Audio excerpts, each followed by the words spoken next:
अब देखो जैसे एक टर्म जैसे पूछा गया था कि ब्लास्टोपोर क्या होता है।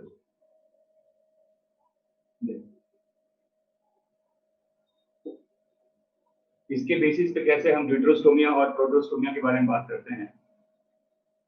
तो देखो एम्ब्रियोनिक डेवलपमेंट के टाइम पर क्या होता है, जैसे मान लो ये एक इनिशियल ब्लास्टुला और गैस्टुला वाला स्टेज जब आता है तो क्या होता है,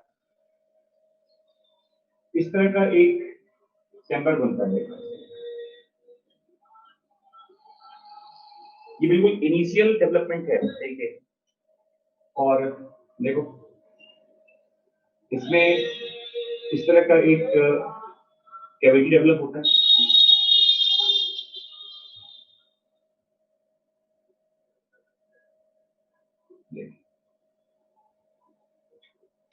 अब देखो यहाँ पर क्या है, एक्चुअली ये अगर मैं कहूँ कि गैस्ट्रुला जब स्टेज आ जाता है और जब जम्प स्क्वायर वगैरह बन जाते हैं, उसके बाद का ये प्रोसेस है। ये जो आप बीच में कैविटी देख रहे हो, इस कैविटी को कहते हैं आर्केंटेरॉन कहते हैं, और इसको गट कहा जाता है। यही बाद में एलिमेंट्री कैनाल में डेवलप होता है। वैसे देखो वही मैं कह रहा हूँ कि ये सब अब पूछा नहीं जाना आपके एग्जाम में, क्योंकि बहुत जो एनसीईआरटी के बहुत ज्यादा बियॉन्ड है, उसमें बहुत ज्यादा टेक्निक यूज करने की जरूरत भी नहीं है। फिर भी आपके क्वेश्चन आया तो मैं बता देता हूँ आपको, आप लिख लीजिएगा। देखो ये आर्केंटेरॉन कहते हैं, यही बाद में एलिमेंट्री कैनाल बनता है। और नीचे एक ओपनिंग देख रहे हैं आप, इसी ओपनिंग को कहते हैं ब्लास्टोपोर। ब्लास्टोपोर कहते हैं। ये देखो ये जो बीच में कैविटी देख रहे हो आप, ये हमारा सिलोमिक कैविटी है।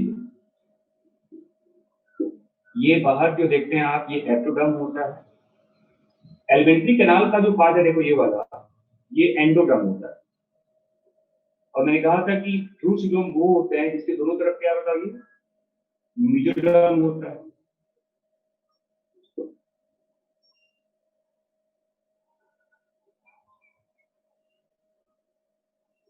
हाँ जी, मैं वही पे आ रहा हूँ, बता रहा हूँ, देखो क्या है ये। तो देखो ये तो एलिमेंट्री कैनाल है ना, ये एंडोडर्म है। देखो ये बाहर बॉडी वॉल है, ये एंडोडर्म होता है। और बीच में देखो ये जो ग्रीन वाला पार्ट आप देख रहे हैं, ग्रीन से कवर्ड है, वो सिलोमिक कैविटी होता है। तो क्वेश्चन यहाँ पर ये है कि दो टर्म यूज किया था आपने, प्रोटोस्टोमिया एंड ड्यूटेरोस्टोमिया। अब देखो क्या होता है ड्यूटेरोस्टोमिया में, क्या होता है, ये जो ब्लास्टोपोर देख रहे हैं आप, इसी ब्लास्टोपोर से पहले माउथ डेवलप होता है। और ये जो इसका अपोजिट एंड है, देखो ये वाला पार्ट इसमें मिलेगा ऊपर, और यहां पर एक ओपनिंग बनेगा। देखो इस ओपनिंग को कहते हैं एनस। मतलब क्या हुआ कि प्रोटोस्टोमिया में ये जो ब्लास्टोपोर होता है, इससे पहले माउथ का फॉर्मेशन होता है, और इसके अपोजिट एंड पे क्या, सॉरी हाँ, इसके अपोजिट एंड पे क्या होगा, एनएस का फॉर्मेशन होगा। तो ब्लास्टोपोर से माउथ पहले बनता है, और एनएस को यहाँ पर क्या बोलते हैं, तो एनएस को कहते हैं यहाँ पे सेकेंडरी ओपनिंग कहा जाता है।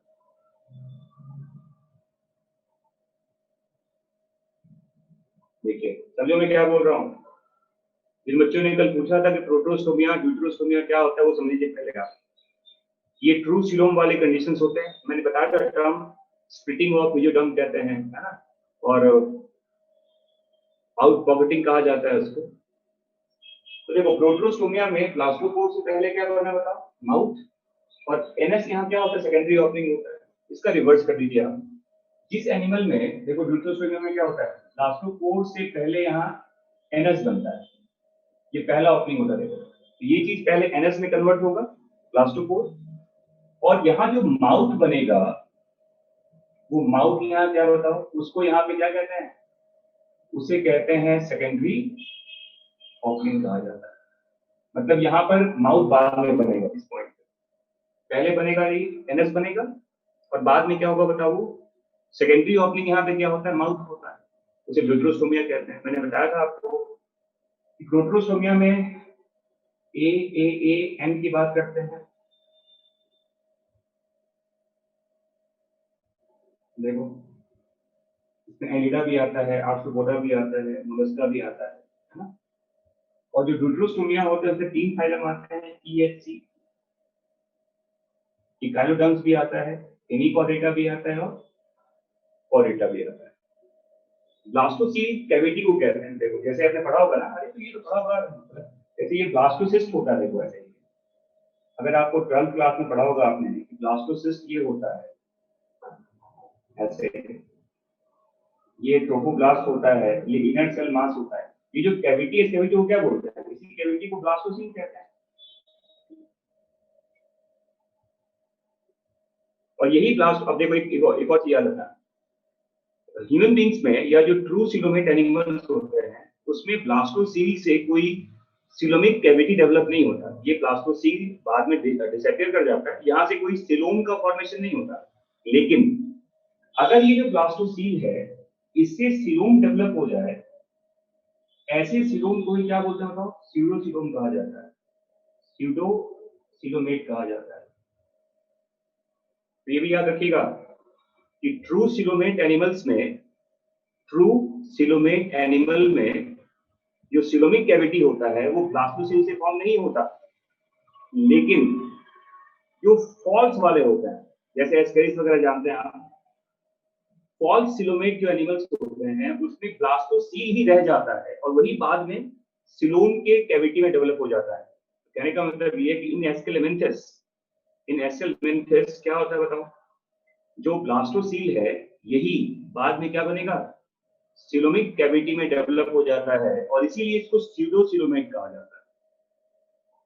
ट्रू सिलोमेट एनिमल्स में ब्लास्टोसील डिसअपियर हो जाता है, इससे सिलोम फॉर्म नहीं होता। बट फॉल्स वाले पार्ट में ब्लास्टोसील रह जाता है एडल्ट में भी, और उसी ब्लास्टोसील से फिर सिलोमिक कैविटी का फॉर्मेशन होता है। समझ में आ गया बच्चों? अब ये 485 490 बारे में डिस्कस कर लेना। जिसके 485 है उनका भी कुछ नहीं होना है, और जिनका 585 है उसका भी कुछ होगा, यही गारंटी नहीं है। 610 612 615 के नीचे कोई मामला ही नहीं जनरल के लिए। 600 प्लस जिनके नंबर हैं उन्हीं के होप हैं, अगर वो जनरल कैटेगरी से आते हैं। तो अगर वो ओबीसी में आते हैं तो मान के चलिए कि 595 591 से नीचे नहीं आएगा वो। और जो SC ST में भी आते हैं उनके लिए भी 490 या 495 से नीचे कट ऑफ नहीं आना है।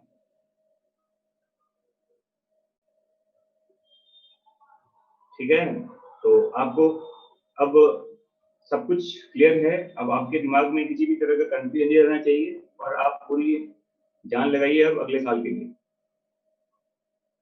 आज बच्चों समझ में आ गया?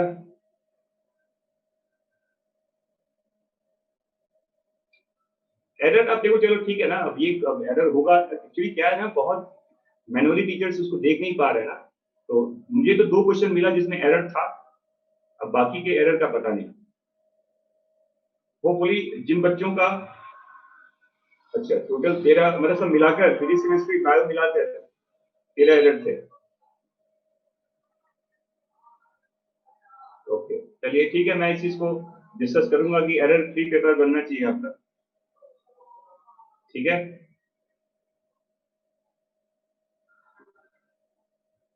चलो ठीक है, मैं ये भी बोलूंगा कि अगली बार से आपका पूरी तरह से एनसीईआरटी बेस्ड के क्वेश्चन फ्रेम किया जाए, लोग क्वेश्चन बनाए बैठ के।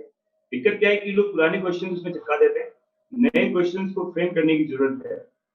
और ये मैं जरूर जितेंद्र सर को बोलूंगा कि वो नए क्वेश्चंस को बनाए। टीचर्स जो है थोड़े बैठकर एनसीईआरटी खोलें और उससे क्वेश्चन बनाएं। ठीक है, चलिए देखो हर चीज का एक बेटर स्कोप होता है उसको ज्यादा अच्छा करने का। तो आपका ये फर्स्ट टेस्ट था, तो होपफुली अगली बार से आपके लिए एक अच्छा पेपर बने। ठीक है बच्चों, अब ये और किसी को डाउट तो नहीं है? ये समझ में आ गया सबको? ब्लास्टोपोर की कहानी समझ में आ गई? जिन बच्चों ने कल रात में 12 बजे भी डाउट पूछा था उनको समझ में आ गया ये? आईपीएल में ठीक से देख नहीं पाया कल, डाउट बताने के चक्कर में। तो अब आईपीएल जानते कल कितना ज्यादा इंटरेस्टिंग हो गया था, दो बार वो सब हो गया। तो चलिए, अब मेरे ख्याल से जिन बच्चों को, जिन्होंने कल को क्वेश्चन पूछा होगा, अब समझ में आ गया प्रोटोस्टोमिया में, ड्यूटेरोस्टोमिया में ब्लास्टोपोर से क्या बनता है।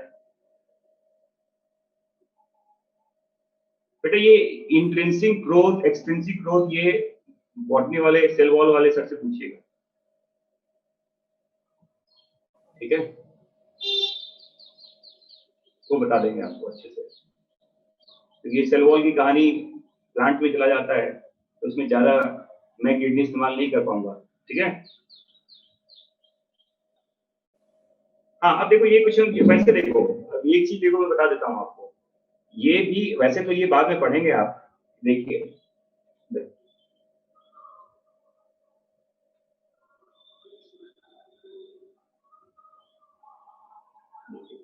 ऐसे लिखते हैं कि ऑल, ये भी आप लिख लीजिए कहीं पर, ऑल लिविंग ऑर्गेनिज्म जो होते हैं सबको मैं क्लासिफाई कर रहा हूँ। ये दो तरह के होते हैं, एक्टोथर्मिक और एक होता है एंडोथर्मिक।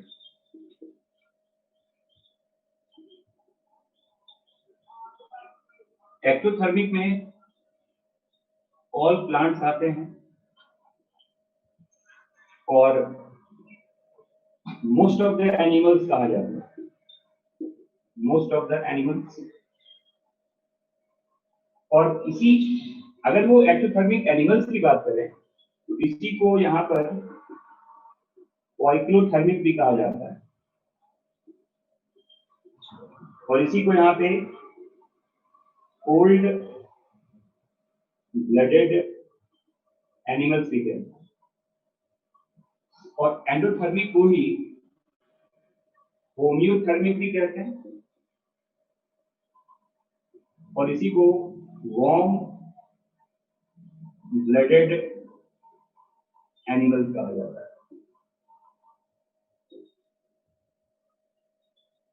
अब देखो मैं क्या बोल रहा हूं कि जितने भी लिविंग ऑर्गेनिजम्स इस दुनिया में एग्जिस्ट कर रहे हैं उनकी दो कैरेक्टरिस्टिक हैं, एक्टोथर्मिक एंड एंडोथर्मिक कहते हैं।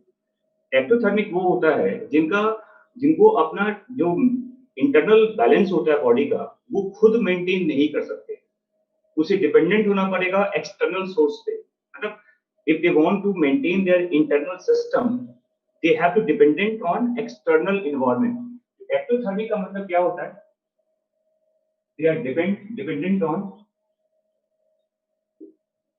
external source of energy, external source of energy to maintain homeostasis। Internal balance को बनाने के लिए इन्हें बाहर के सिस्टम पे डिपेंडेंट होना पड़ेगा। जैसे हाइबरनेशन और एस्टिवेशन जानते हैं आप, विंटर स्लिप समर स्लिप होता है, उनको सनलाइट से एनर्जी देने की जरूरत है क्योंकि वो इंटरनली उसे मेंटेन नहीं कर सकते। आपने पढ़ा होगा जो हाइबरनेशन होता है। हाँ, मैं अभी रुक जाओ, वहीं पे आ रहा, रुक जाओ। अब देखो, और एंडोथर्मिक वो होते हैं जिन्हें बाहर के सिस्टम पे डिपेंडेंट नहीं होना, इंटरनल मेटाबॉलिज्म होता है।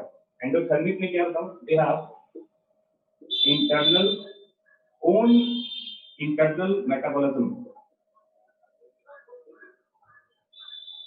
to maintain homeostasis।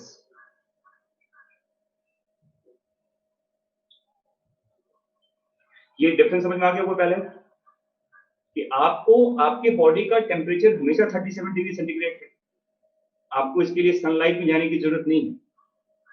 लेकिन जिन एनिमल्स को हम कोल्ड ब्लडेड कहते हैं इन्हें बाहर के सिस्टम पे डिपेंडेंट होना पड़ेगा, सनलाइट पे डिपेंडेंट होना पड़ेगा, अपने आप को ये इंटरनली बैलेंस नहीं कर सकते।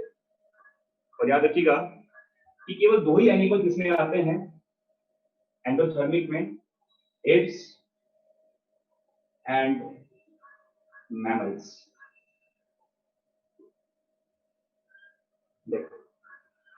दो ही एनिमल दुनिया में ऐसे हैं जो एंडोथर्मिक हैं, बर्ड्स एंड मैमल्स। इसके अलावा जितने भी एनिमल जानते हैं आप देखो, most of the animals, all other animals, चाहे उसमें लिजर्ड हो, चाहे उसमें फ्रॉग हो, चाहे वो किसी भी तरह का एनिमल हो, चाहे वो कोबरा हो, चाहे स्नेक हो, मछली हो, व्हाटएवर, दो ही एनिमल वार्म ब्लडेड में आते हैं, बर्ड्स एंड मैमल्स। बाकी जितने भी एनिमल्स हैं, all without any exception, all are called cold blooded animals. समझ में आ गया बच्चों? तो प्लांट्स के लिए हम पोइक्लोथर्मिक यूज नहीं करते, प्लांट को एक्टोथर्मिक कहते हैं। एक्टोथर्मिक में सभी प्लांट्स आते हैं और मोस्ट ऑफ द एनिमल्स कहते हैं, लेकिन जो एनिमल्स जो उसमें आएंगे उसी को हम कहते हैं पोइक्लोथर्मिक, और उसी को कहते हैं क्या, कोल्ड ब्लडेड एनिमल्स। क्लियर, समझ में आ गया बच्चों?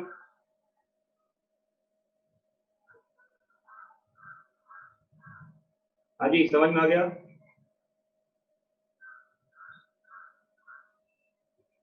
ये भी कहानी याद रखिएगा, मैंने देखा क्वेश्चन कल पूछा गया था। वैसे ये सब वर्ड्स वगैरह जब हो जाएगा तो अच्छे से समझ में आ जाएगा, लेकिन क्वेश्चन आ गया था तो मैंने बता दिया। वही तो था।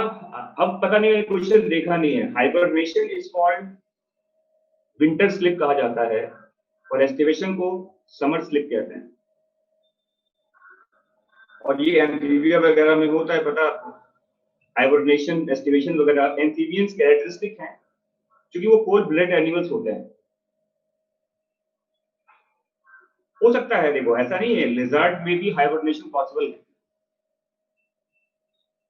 हाइबरनेशन में वही होता है ना कि पहले खाने को जमा करके वो चले गए अंदर, थोड़े सॉइल में चले जाते हैं वो, और फिर वो उसी चीज को यूज करते हैं एनर्जी के लिए, बहुत मिनिमाइज कर लेते हैं अपनी एनर्जी को। वैसे भी देखो एम्फीबिया वगैरह, फ्रॉग वगैरह देखिए आप, तो 9 महीने तो वो या तो हाइबरनेशन में होता है या एस्टिवेशन में होता है। केवल वो 3 मंथ्स रेनी सीजन में बाहर आता है रिप्रोडक्शन के लिए, खाना इकट्ठा करने के लिए। बाकी तो 9 महीने वो हाइबरनेशन में होगा या एस्टिवेशन में होता है। एक्टिव लाइफ एम्फीबिया में केवल 3 मंथ्स का होता है रेनी सीजन में। उसका 2 पर्पस है, रिप्रोडक्शन के लिए और फूड को इकट्ठा करने के लिए। और क्या, हाइबरनेशन खाना इकट्ठा कर, जो खाना इकट्ठा हो गया है उसको यूज करते हैं, अपने बॉडी के मेटाबॉलिज्म को मिनिमाइज कर लेते हैं। जो खाना उन्होंने इकट्ठा कर लिया है एनिमल्स ने, उसको बहुत धीरे धीरे यूज करते हैं हाइबरनेशन वाले केस में। तो फूड जो स्टोर्ड हो चुका है, उस स्टोर्ड फूड को यूज करते हैं वो स्लोली एंड स्लोली, ताकि लंबे समय तक वो उस चीज को यूज कर सके। समझ में आ गया? क्वेश्चन से बिल्कुल नहीं। किसने कह दिया तुम एक्सटर्नल सोर्स पे डिपेंडेंट हो? मतलब तुम भी हाइबरनेट, लक्ष्य जी आप भी हाइबरनेट करते हैं क्या?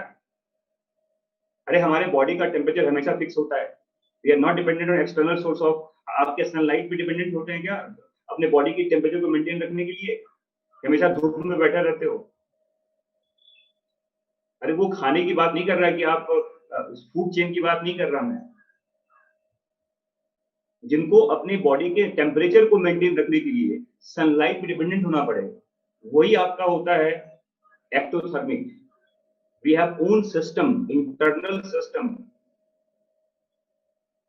to maintain our constant body temperature, and we have always internal body temperature is 37 degrees centigrade in spite of any weather, any season, चाहे ठंडा हो चाहे गर्मी हो, हमारे बॉडी का इंटरनल टेम्परेचर जो होता है वो कितना होता है? 37 डिग्री सेंटीग्रेड होता है, क्योंकि हमारे पास अपना इंटरनल सिस्टम होता है।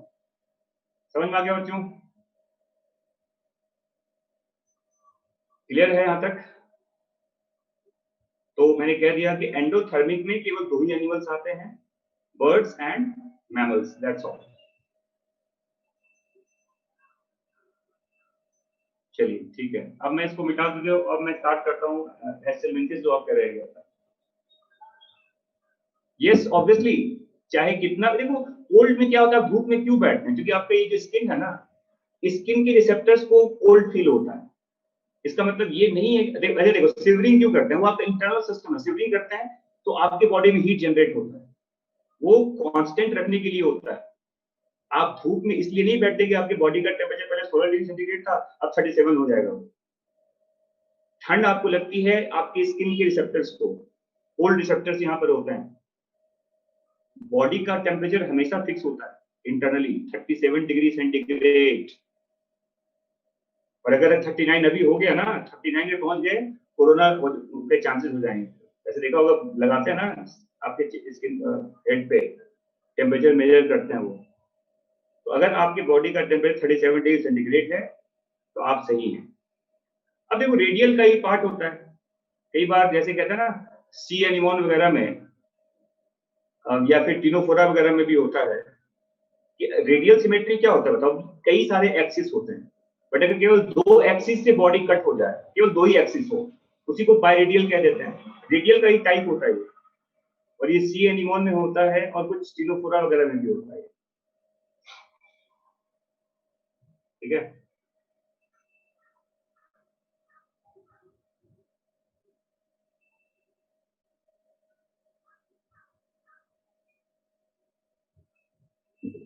समझ में आ गया बच्चों?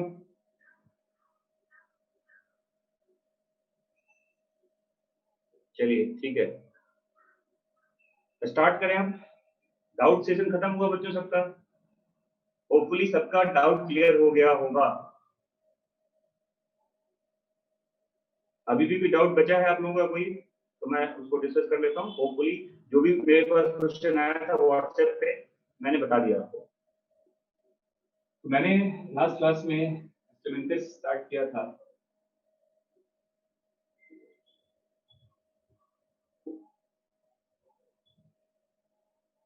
और इसी को आप जानते हैं निमेटिक भी कहते हैं, है ना? और मैंने इसका जनरलाइज कैरेक्टरिस्टिक बता दिया था आपको क्या होता है ना? और देखो इस एनिमल में लिखा जाता है कि ये एनिमल पहली बार इसमें डाइचियस फीचर्स आए थे।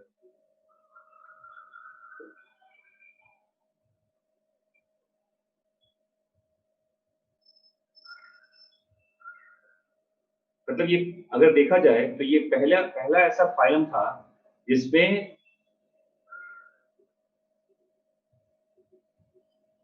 ऑर्गेनाइजेशन इन लिविंग बींग्स, क्या लिविंग बींग्स में ऐसे सेलुलर भी होता है, टिश्यूज भी होता है, ऑर्गन भी होता है, ऑर्गन सिस्टम भी होता है, सेलुलर ऑर्गेनाइजेशन भी होता है, टिश्यू ग्रेड ऑर्गेनाइजेशन भी होता है, ऑर्गन ग्रेड भी होता है, सब सेलुलर भी होता है। ये सब सेलुलर कहते हैं, जैसे आप बात करें उसमें प्रोटोजोन्स वगैरह में कि एक ही सेल्स होते हैं और वो सारा काम करता है, तो सब सेलुलर कहा जाता है प्रोटोजोआ में। सेलुलर कहाँ हो गया बताओ? पॉलीफेरा में। बाकी तो जानते हैं टिश्यू ग्रेड सिडेंट्रेटा में होता है, टिनोफोरा में होता है। अब वो छोड़ो ना, सब माइक्रोस्कोपिक ये सब क्यों, एटॉमिक मॉलिक्यूलर नहीं होता है। एटॉमिक क्या एटम्स में मॉलिक्यूल्स में कोई लाइफ होता है क्या? अरे लाइफ तो सेल्स में होगा ना, एटम में कोई लाइफ होता है क्या? लाइफ का बिगनिंग कहां से होगा? सेल से होगा।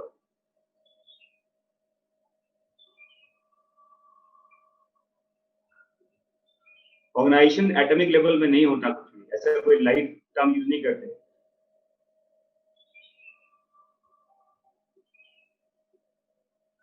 ठीक है,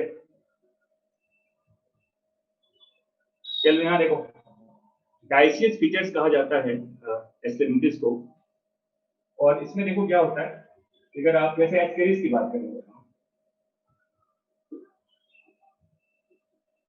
तो आप जानते हैं कि एस्केरिस में जो मेल और फीमेल का स्ट्रक्चर होता है देखो,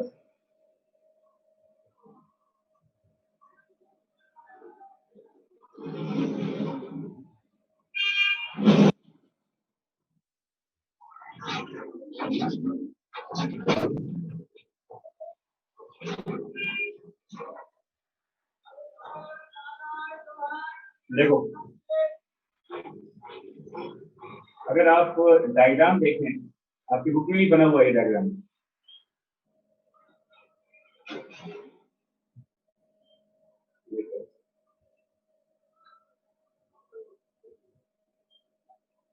ये डायग्राम एनसीईआरटी में बना हुआ है, आप देख सकते हैं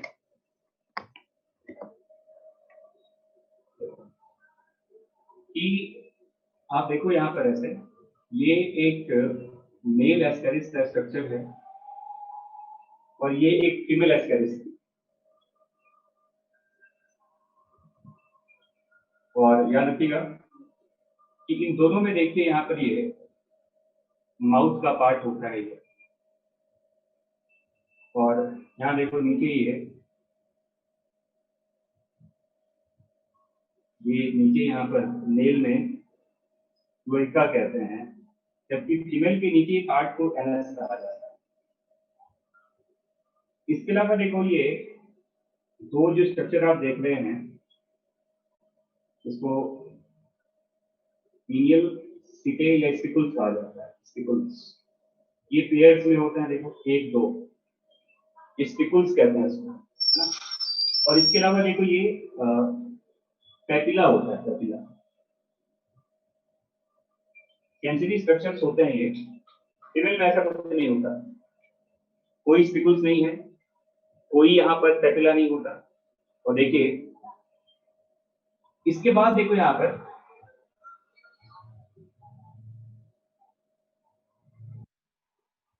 देखो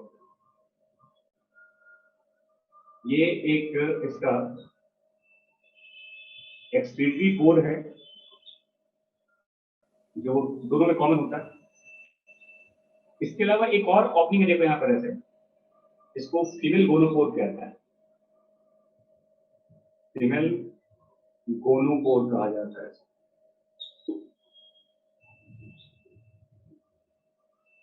तो कहने का मतलब ये है कि अगर आप देखें तो मेल का जो पार्ट है ये कर्व मतलब कर्व होता है, ये पीछे की तरफ थोड़ा, अगर आप ऐसे डिस्टिंग्विश करेंगे, आप देखिए यहाँ पर, और देखो इसका ये इसका बॉडी वॉल है जो यहाँ भी होता है।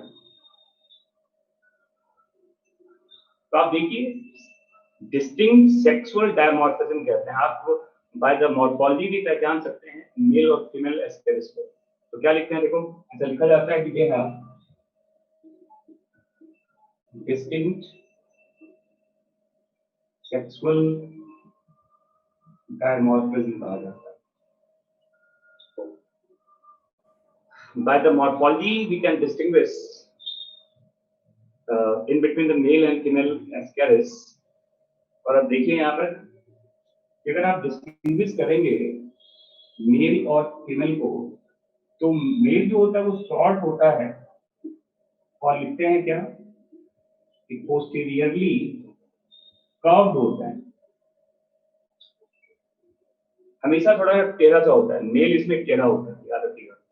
मेल तो वैसे भी टेढ़ा होता है, पता है आपको, इसका मेल तो बिल्कुल ही टेढ़ा होता है, पीछे से थोड़ा घुमा हुआ रहता है और ये हमेशा रहता है। डायमॉर्फिज्म मतलब दो अलग कैरेक्टरिस्टिक कहते हैं। सेक्सुअल जैसे मेल फीमेल ह्यूमंस में होता है, डिस्टिंक्ट सेक्सुअल डायमॉर्फिज्म कहते हैं। खाली रुक जाओ, मैं आ रहा हूं वहीं पे, जाओ।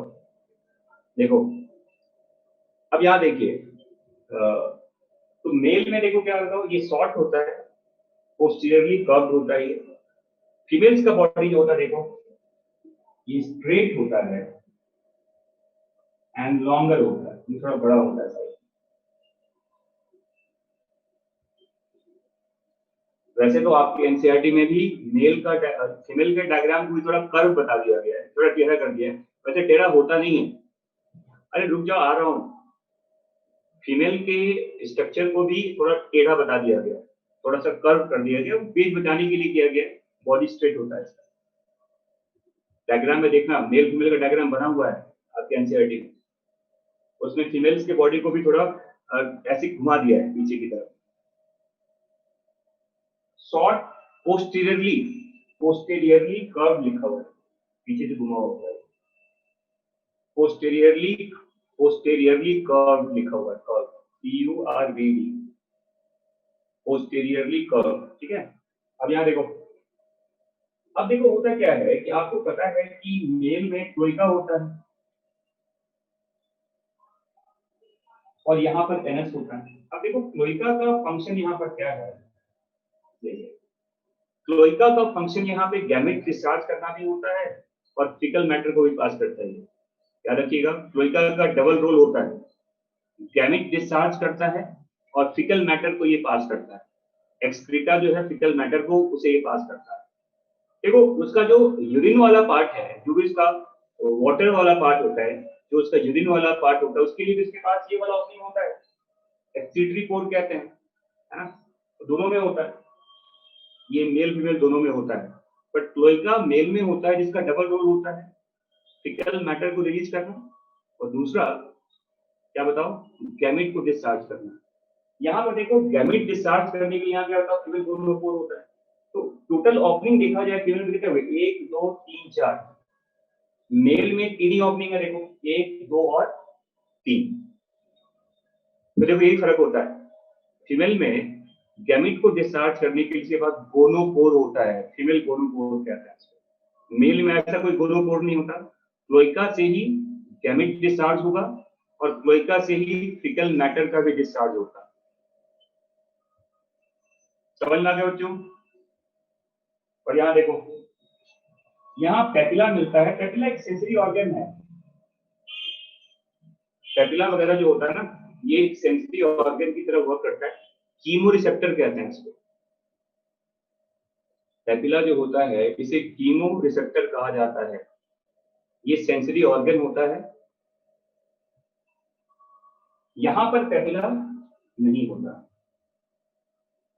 अब देखिए, इसको पोस्ट एनल पेपिला कहते हैं, इसे पोस्ट एनल पेपिला कहते हैं, जो यहां पर एब्सेंट होता है। पोस्ट एनल पेपिला मेल में होता है, फीमेल्स में नहीं होता। समझ में आ गया बच्चों ये चीज? और पेपिला एक सेंसरी ऑर्गन है, इसे कीमो रिसेप्टर कहा जाता है।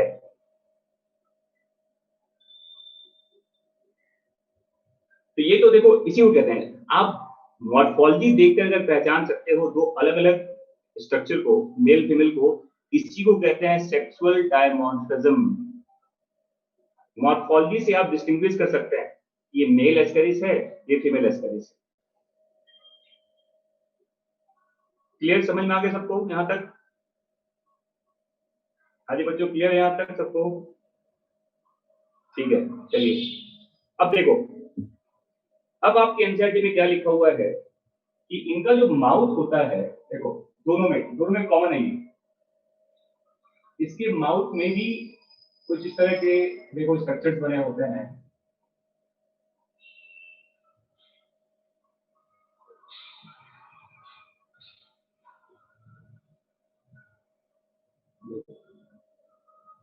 इसको कहते हैं इसका लिप्स, माउथ वाला। देखो माउथ का cross section circular cross section of mouth है इसका। और इसमें 3 लिप्स होते हैं देखो, और इसके लिप्स में कुछ इस तरह के सेंसरी स्ट्रक्चर्स भी होते हैं, देखिए इसे कहते हैं एम्फिड।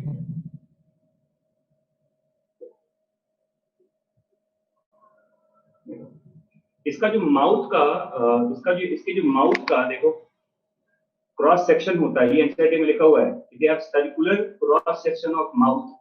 और इसके माउथ में देखो 3 लिप्स लगे होते हैं, और लिप्स के मार्जिन पे सीलिया भी होता है, सिलेटेड माउथ होता है।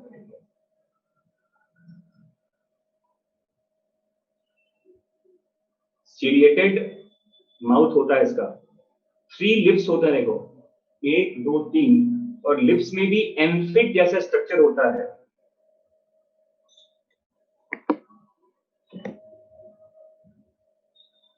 ठीक है, दिख रहा है सबको? विजुअल है सबको? ठीक है, तो मैंने क्या कहा, ये एनसीईआरटी में लिखा हुआ है कि इसके माउथ का जो क्रॉस सेक्शन होता है वो सर्कुलर होता है, इतना ही लिखा हुआ है, इससे ज्यादा लिखा हुआ नहीं है। इसके अलावा मैंने बता दिया आपको कि इसके माउथ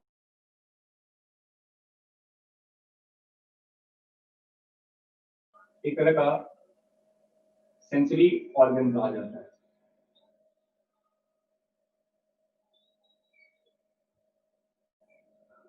टच सेंसिटिव भी होता है, टच सेंसिटिव भी होता है।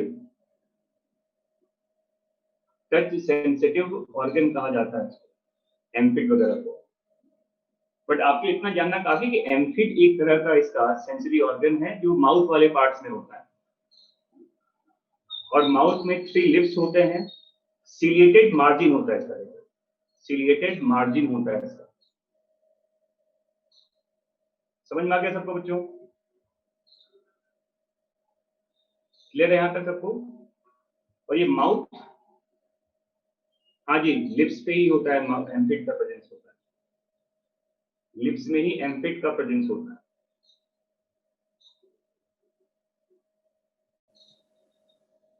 तो ये देखो सबसे इंपॉर्टेंट पार्ट यहाँ पर क्या है जो एनसीईआरटी में लिखा गया है कि इसके माउथ का जो क्रॉस सेक्शन होता है वो सर्कुलर होता है।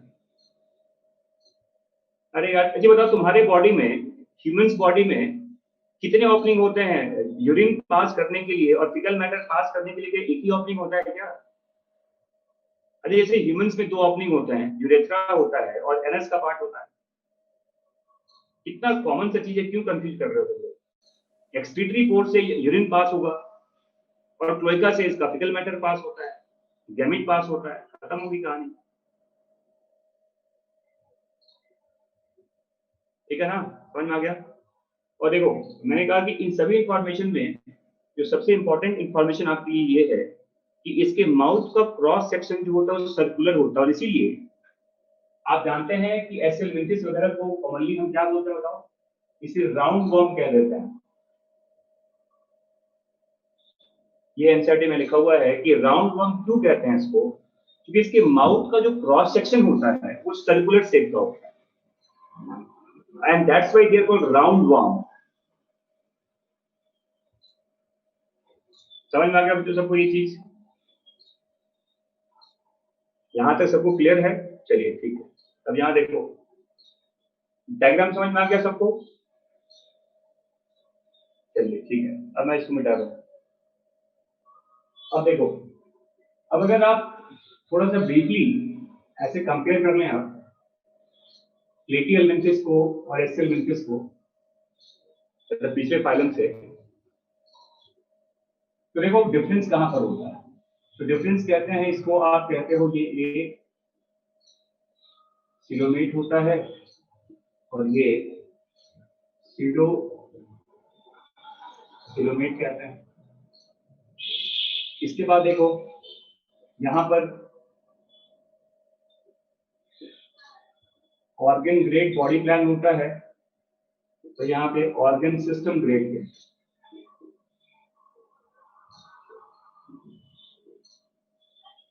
है ना?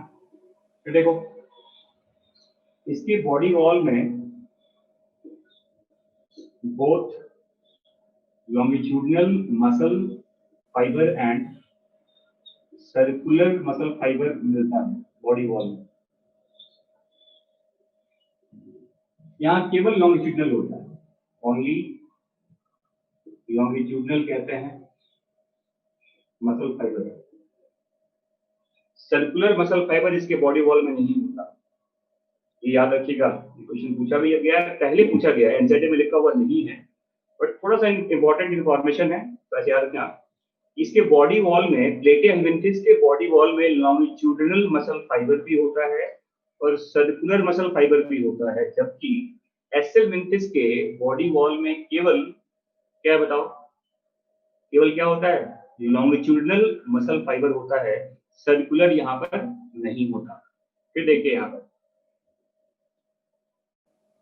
यहाँ पर आप लिखते हैं ब्लाइंड सैक बॉडी कैविटी कहते हैं, या बॉडी प्लान कहा जाए तो ब्लाइंड बॉडी प्लान कहते हैं इसको। और यहाँ पर tube with in tube body plan होता है, tube with in tube body plan होता है। अब ये बता दिया था मैंने tube with in tube body plan क्या होता है। इसमें 2 ओपनिंग होता है, माउथ अलग है, एनएस का पार्ट अलग होता है, 2 सेपरेट ओपनिंग होते हैं, तो इसको tube with in tube body plan कह देते हैं। जबकि यहाँ पे ब्लाइंड साइड बॉडी प्लान था, यहाँ tube with in tube body plan होता है। फिर देखिए यहाँ पर इन एनिमल्स में मोस्टली लिखा जाता है elementary canal either poorly developed और absent लिखते हैं,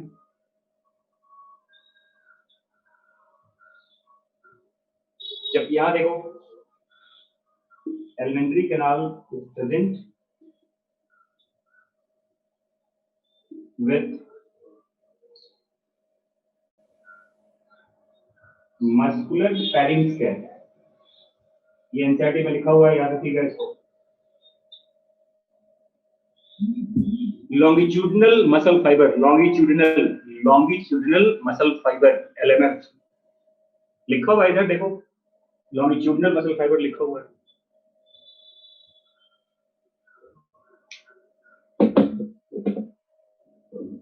आज बच्चों समझ में आ रहा है क्या बोल रहा हूं मैं? एज पर एनसीईआरटी इंफॉर्मेशन आपकी बुक में लिखा हुआ है कि एलिमेंट्री कैनाल के अंदर मस्कुलर फेरिंग्स होता है, कहां बताओ? एसएल विंटिस में। और ये इसलिए लिखा गया, देखो कि प्लेटे एलिमेंटिस का जो पार्ट है, देखो उसमें लिखते हैं कि food is absorbed by body surface, ये डायरेक्टली फूड को एब्सॉर्ब करता है बॉडी सरफेस से, ये भी एनसीईआरटी में लिखा हुआ है। और यहां याद रखिएगा, दे ingest semi digested food with the help of क्या बताओ? Muscular pharynx. ये भी डिफरेंस है, देखो प्लेटेड विंटिस क्या करता है, जैसे टेपवर्म वगैरह होता है, जो खाना आपने डाइजेस्ट कर लिया है उसे वो एब्जॉर्ब कर लेगा अपनी बॉडी सरफेस से, लेकिन यहाँ पे ऐसा नहीं होता। ये इंजेस्टेड फूड को, जो सेमी डाइजेस्टेड फूड होता है उसको इंजेस्ट करता है, उसको इंगल्फ करते हैं या अपने मस्कुलर फेरिंग से उसे इंजेस्ट करते हैं, और उनके पास अपना एलिमेंट्री कैनाल होता है उसको फर्दर डाइजेस्ट करने के लिए। ये डिफरेंस समझ में आ रहा है बच्चों? प्लेटे एलिमेंटिस में एलिमेंट्री कैनाल जैसे के पैरासाइट्स होते हैं, उनमें पुअरली डेवलप्ड है या एब्सेंट होता है, तो ये डायरेक्टली फूड को क्या करेंगे बताओ? अपने बॉडी सरफेस से एब्जॉर्ब कर लेते हैं। लेकिन यहाँ ऐसा नहीं है। एलिमेंटिस क्या करते हैं बताओ? ये इंजेस्ट करते हैं किसको बताओ? सेमी डाइजेस्टेड फूड को with the help of muscular pharynx. समझ में आ गया बच्चों ये चीज? यहां तक क्लियर है सबको? चलिए फिर देखो यहां पर,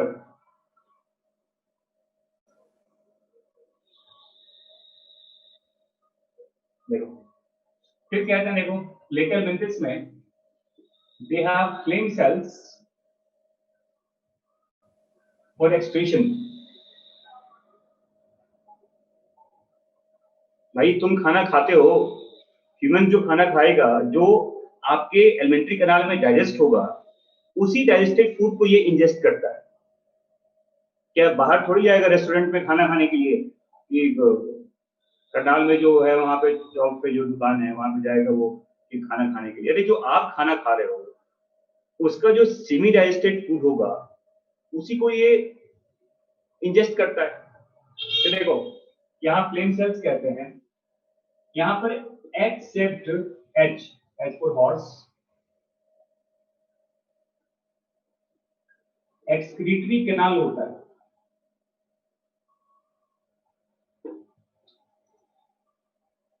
एक्सक्रीशन की बात देखिए यहाँ पे, है ना? फिर देखो ये सभी mostly endo parasite of animals कहते हैं, और ये मोस्टली सिंपली कहते हैं mostly parasite of both plants and animals.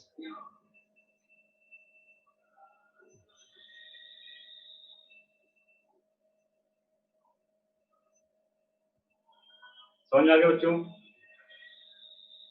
फिर देखो एक डिफरेंस और याद रखिएगा, ये मोस्टली हर्माफ्रोडाइट होते हैं,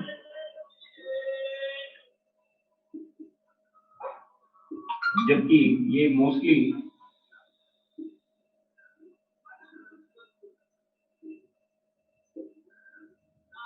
डायसिस होते हैं।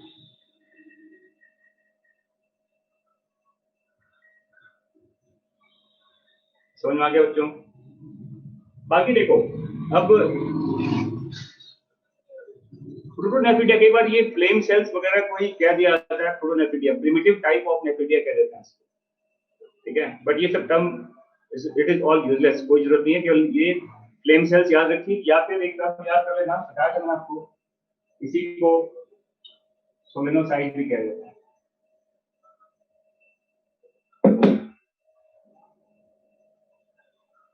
तो ये मैंने बता दिया आपको एक ओवरऑल प्लेटेड मिंथिस में।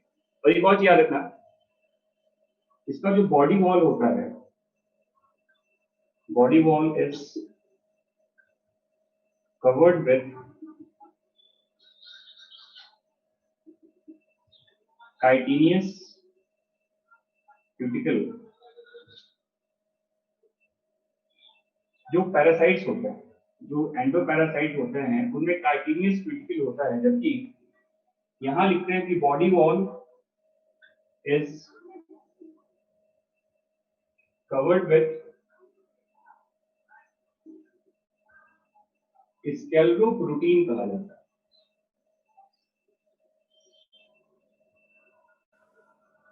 प्रोटेक्शन की बात करें, अगर पैरासाइट हमारे बॉडी में आ जाएगा तो एंजाइम से बचने के लिए एस्केरिस वगैरह के ऊपर क्या बनता है, स्केलेरोप्रोटीन होते हैं, वो काइटिनियस क्यूटिकल नहीं होता।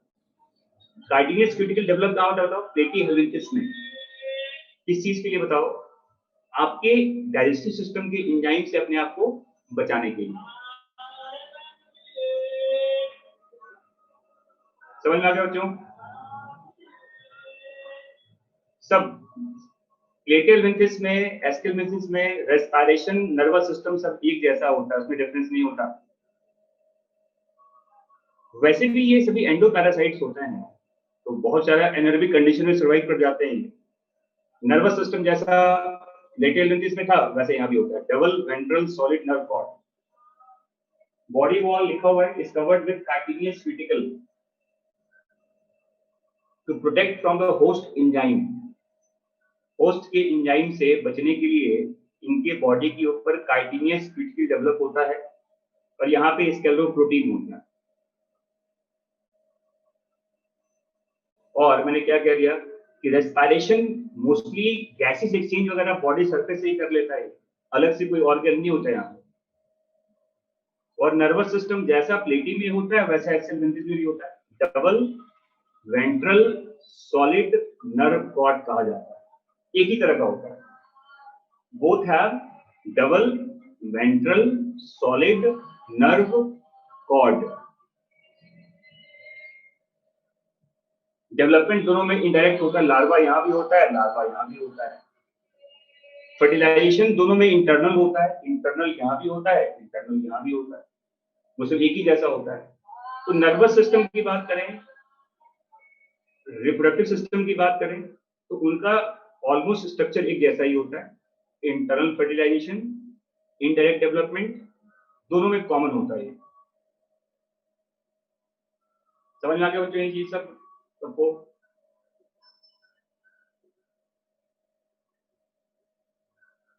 यहां तक क्लियर है सबको? चलिए अब मैं आपको थोड़ा सा कुछ यूनिक एग्जांपल बताता हूँ। देखिए अब यहाँ पर वो क्या है, समझिए पहले तो। इसको मिटाओ यहाँ से। अब ये कंपैरेटिव आइडिया मैंने बता दिया, दोनों को याद रखिएगा, ठीक है।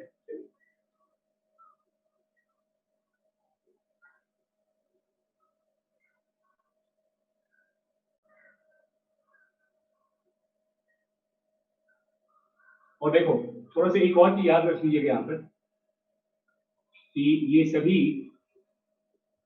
प्लेटी में दिखते हैं, ये सभी ओविपेरस होते हैं। इसमें लिखते हैं मोस्टली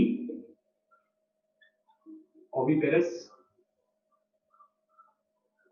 इसमें फ्यू विविपेरस भी होता है। जैसे अगर मैं आपको बताऊं एग्जांपल्स में, इसमें एक नाम आप जानते हैं वुटेरेरिया बैंक्रॉफ्टी, जिसको हम कॉमनली आइडियल वर्म कहते हैं, ये विविपेरस होता है। इसके अलावा देखो ट्राइकिनेला स्पाइरलिस, इसको मसल वर्म कहा जाता है, ये भी विविपेरस होता है। और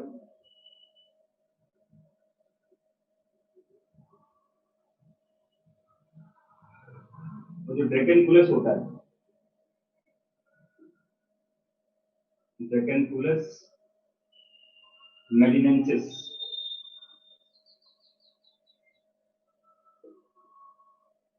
गिनी वर्म भी कहते हैं।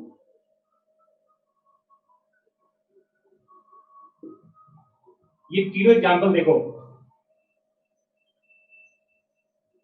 लास्ट ईयर आपके एग्जाम में क्वेश्चन पूछा गया था कि इनमें से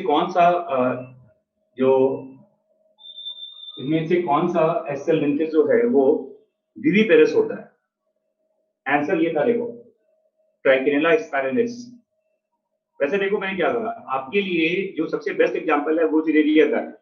उस एग्जामिनेशन में उस क्वेश्चन में ये ऑप्शन नहीं था। वुटेरेरिया बैंक्रॉफ्टाई ये एक विविपेरस एस्सेल्मिंथिस से आता है, मोस्टली ये भी ओविपेरस होते हैं। जैसे आप देखो, आप नाम जानते हैं पिनवर्म का, जिसको एंट्रोबियस कहा जाता है। आप नाम जानते हैं हुकवर्म का, जिसको एंकाइलोस्टोमा कहते हैं। देखो पिनवर्म, हुकवर्म, ये सभी ह्यूमन पैरासाइट हैं। इन सभी को ह्यूमन सॉइल पैरासाइट कहा जाता है। ये सॉइल्स में रहते हैं और आपकी स्किन को पेनिट्रेट करते हुए आपके बॉडी में आते हैं। लेकिन ये सभी देखो, या फिर एस्केरिस की बात करें, एस्केरिस तो एक तरह का एंडोपैरासाइट होता है, एंडोपैरासाइट ऑफ ह्यूमन बींग्स। और ये सबके सब देखो, ये सबके सब एक मोनोजेनेटिक पैरासाइट हैं, और ये सब ओविपेरस वाले कैटेगरी में आते हैं। मतलब मोस्टली और भी सारे एग्जांपल्स हैं, बट ये सभी ओविपेरस वाले ग्रुप में आते हैं। पिनवर्म, हुकवर्म जानते हैं, ये सॉफ्ट स्किन को पेनिट्रेट करके आपकी बॉडी में एंटर कर जाता है, जमीन में रहता है ये पैरासाइट। ये सभी ओविपेरस हैं, देखो ये सभी ओविपेरस हैं। ये तीन ही एग्जांपल आते हैं देखो एस्सेल्मिंथिस में। नहीं भाई, ये सब इधर लिखना है, ये तो मैंने कल डिफरेंस बता दिया। ये सब एस्सेल्मिंथिस से बने हुए बताया जाएगा आपको, ये सभी एस्सेल्मिंथिस में लिखना है आपको, ठीक है। ये सभी एस्सेल्मिंथिस के एग्जांपल हैं, पिनवर्म, हुकवर्म, गिनीवर्म, GUNEA, गिनीवर्म कहा जाता है।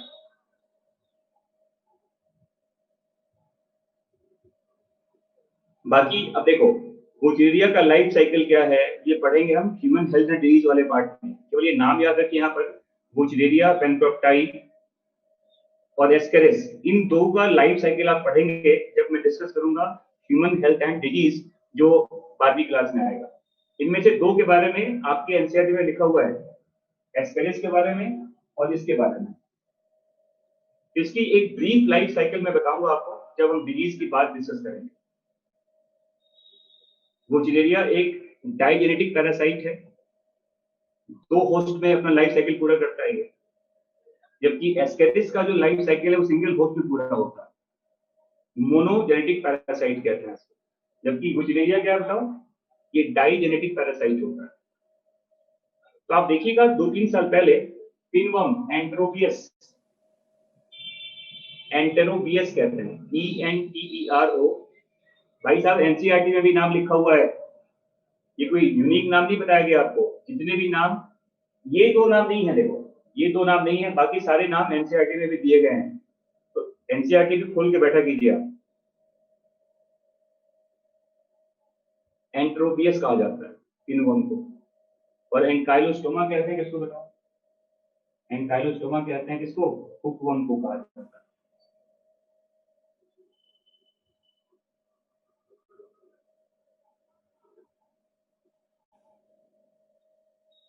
समझ में आ गया बच्चों सब प्लानिंग?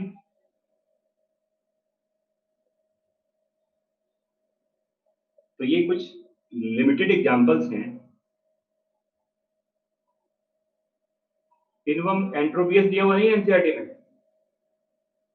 नहीं दिया हुआ है तो लिख लो, पिनवर्म इंपॉर्टेंट नाम है,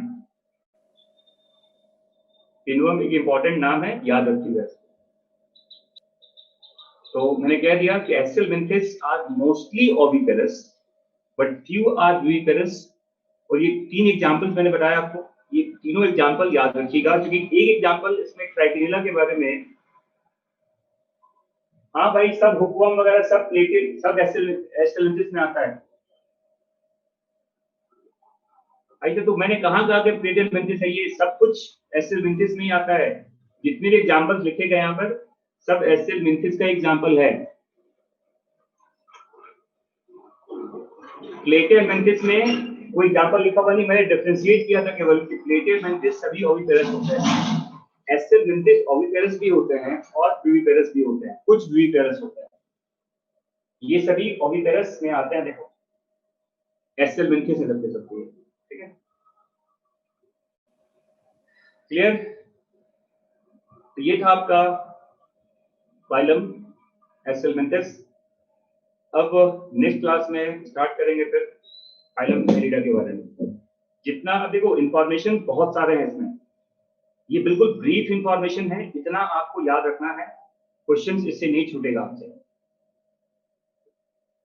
फिर भी एक बार एनसीईआरटी पढ़ के, अभी भी लगता है कि एनसीईआरटी का एक लाइन यहाँ पे मिसिंग है, आप एनसीईआरटी का वो लाइन वहां पे लिख के अंडरलाइन कर लो, होपफुली कुछ छूटा हुआ नहीं है। फिर भी 1-2 बार एनसीईआरटी जरूर पढ़ लिया कीजिए, किसी भी फाइलम में कोई चीज अगर छूट जाए तो उसको वहां पे ऐड कर लीजिए, या वो लाइन समझ में ना आए एनसीईआरटी की लाइन, तो आप नेक्स्ट क्लास हमसे पूछ लीजिए, ठीक है बच्चों? क्लियर? चलिए, तो आज यही पे एंड करते हैं इसको, अब फिर मिलते हैं अगली क्लास में।